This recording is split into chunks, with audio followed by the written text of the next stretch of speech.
नमस्कार मंडळी, मी विजया आपल्या सर्वांचं आपल्या YouTube चॅनलमध्ये खूप खूप स्वागत करते।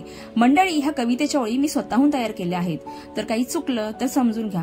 बघता बघता उन्हाळा आला, सूर्याच्या उष्णतेने मनुष्य तापला, उष्णतेने माणूस झाला घामाघूम, करू लागला आईस्क्रीम आणि कोल्ड्रिंकची धूम।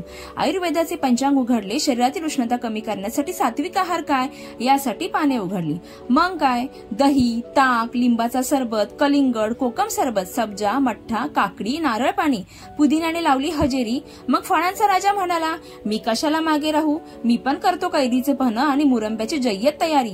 चला तर मंडळी, शरीराला थंडावा देणारे तात्पुरते पदार्थ खाण्याऐवजी आपल्या आयुर्वेदात थंड गुणधर्म असलेले पदार्थ सगळ्यांच्याच घरामध्ये असतात।